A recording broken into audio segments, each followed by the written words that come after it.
Hey guys, welcome back to Loft Sports. I'm Tyler. I'm Seth. Today we're going to be doing our Week 11 rapid fire predictions. We got some big games on hand this weekend. Some division races could be decided. And potentially Heisman could be decided too. This is that week. Of course, with that one, we're talking LSU goes to Alabama.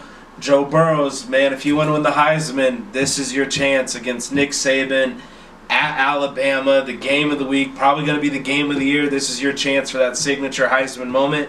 A lot of people think you're the front runner right now. It's his chance to go out and prove it. Yeah, this is a 1 versus 2 game. Now, of course, the College Football Committee polls will come out tomorrow, and those are the rankings that will matter. I got a feeling it's probably not going to be any different than what the AP poll has. Probably not. These 1 versus 2 games are historic. They don't happen as often as they've seemed to have happened over the last few years. This has been the rivalry in college football the last decade or so. Who wins? I think it's just LSU. It's just their year, sort of deal. And I like Burrows. He's my Heisman frontrunner. He's who I said a couple weeks ago was going to win it. I kind of feel like I got to pick LSU, but also don't just feel like I have to pick them. I think they're just as good as Alabama, and they finally have a quarterback, and their offense is finally putting up points, which I don't think this is going to be the same 9-6 games we've seen with LSU and Bama in the past. I mean, points will be scored. Tua's great. Joe Burrows is great. I just think LSU is hungrier. This is their first real shot at being back since they've won their last national championship, and I just think they're ready for it. I don't think they're intimidated to play at Alabama. I think LSU, man. LSU has won at Texas. They've beat Florida. They've beat Auburn. Alabama's best win, A&M, maybe. Alabama has not been tested. LSU has. LSU's offense is rolling right now. Yep. Alabama's Tua's health is a little iffy. Yeah, I was going to say. I mean, both teams coming off of a bye. Both are well prepared. But I think Alabama is going to make a statement, and I think they are going to win large on Saturday. Whoa, well, I definitely don't see large, but let me ask you this, too. If Tua's not 100% or he doesn't go, do you still say... if he doesn't play, then LSU will win going away. But if Tua plays, I think Alabama is waiting for this game. They are dying for the opportunity to show everybody that, hey, we're still Alabama. LSU's been great, but Alabama's still the king of the SEC and college football until proven otherwise. I like Alabama by 14 in this one at home. Another big one of big undefeated teams, lesser under the radar. Minnesota, unfortunately, this game falls on the same weekend as the LSU-Alabama game. Otherwise, they could have got game day for the first time. But Penn State going against the Gophers. Minnesota, I'd sure like to take something away from them, being a Husker fan. But you got to give credit to P.J. Fleck. You got to give credit to Minnesota. They are undefeated. They're playing really good. Kind of playing complete, all-around, well-balanced football right now. Got a great stable of running backs. They use their offensive line well.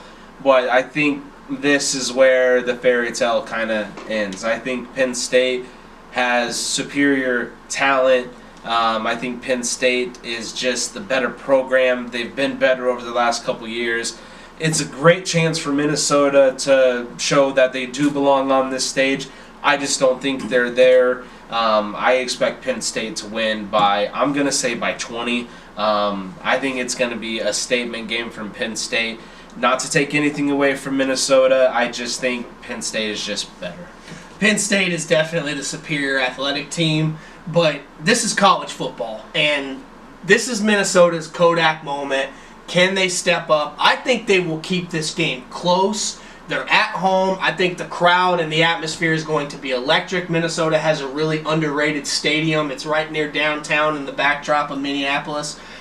Minnesota will keep this within 10 points, but ultimately Penn State, KJ Hamler, there's just too many big playmakers on that Penn State team, and I think Penn State's defense will have enough in the tank to keep them undefeated. I just see them pulling away late. It might be close for all, but I just see Penn State pulling. putting on the thrusters and just rolling. Staying in the Big Ten, virtual elimination game between Iowa and Wisconsin. The loser of this game is out in the Big Ten West race. Probably. This is in Madison. Who wins? I do think Wisconsin's the better team. I trust their offense a little bit more, and their defense. Their defense is built to play against teams like Iowa. It'll be a low-scoring game. No team's probably getting to 30 points. This might be the 9-6 game. Yeah. It's probably going to be your classic someone wins 24-17 type game, 24-20. You know what? I actually like Wisconsin by that scoreline, 24-20 in this game. I like Wisconsin too. I think it'll be a little more separation than 4 points. I don't think it'll be a blowout. I don't think either offense is capable of blowing the other one out. And the defenses are sound to a degree. But Wisconsin, I know they've come off the rails a little bit, but they still have 4 shutouts to their resume for the year. They're at home. Iowa just cannot move the football on anybody right now. I like Wisconsin in a traditional Big Ten game playing at home. Undefeated Baylor goes to TCU. TCU's been up and down, lost last week, but they beat Texas in this stadium 2 weeks ago. Do they do it again? I actually think TCU is going to pull this one off. I think Baylor's due to kind of have that loss. I think, they almost got it last week against West Virginia. A little bit stumbling through right now, and TCU and Gary Patterson, still you cannot underrate a Gary Patterson coach team, even though they haven't been as good as they've been in the past, but I actually like TCU to pull off the upset here. Their new quarterback, Max Duggan's doing a great job for them. I like them to pull it off. All the upset signs point to TCU. Baylor's offensively, it struggles at times. TCU's known for their defense.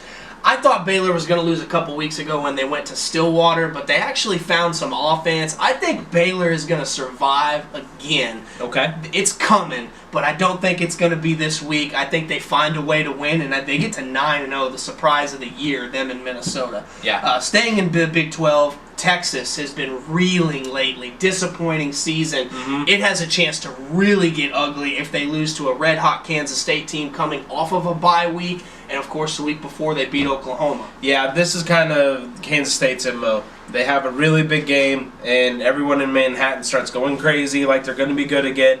And then they come out 2 weeks later, and it's inconsistent. It's a different type of performance. I don't think they're going to win. I think Texas is going to kind of handle it. I think there's a lot of pressure on Texas right now.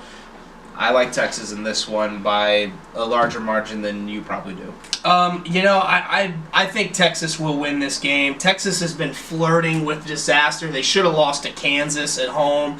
This is the game Texas is going to test their character. If they come out and they have another sluggish game, whether they win or not, that tells me these kids are quitting on their coaching staff. Yep. Tom Herman needs this game to be a Texas win and a convincing win to prove that they're still fighting. It almost feels like Texas has quit on their season after the Oklahoma game. I think Texas with a convincing 3-touchdown win in this one. Okay. Kansas State doesn't have the horses to run. Texas won't be surprised by K-State knowing what they did to Oklahoma.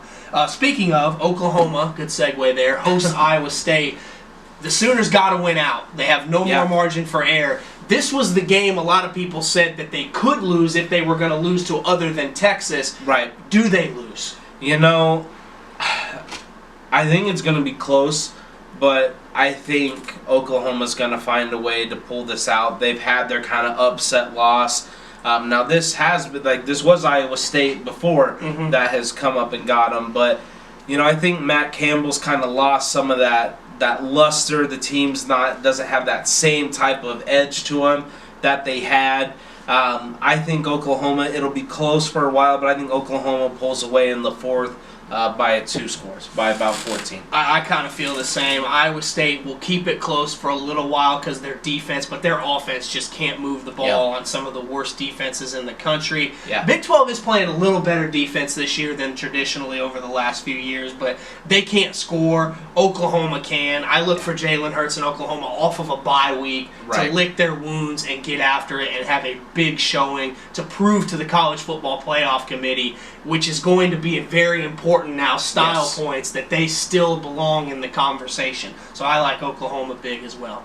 All right, this is going to be a huge week. We got the playoff committee rankings tomorrow. Yep. Style points are going to start to matter, and those rankings are going to change from week to week due to upsets and teams just starting to run into each other as we get to the back end of the college football season.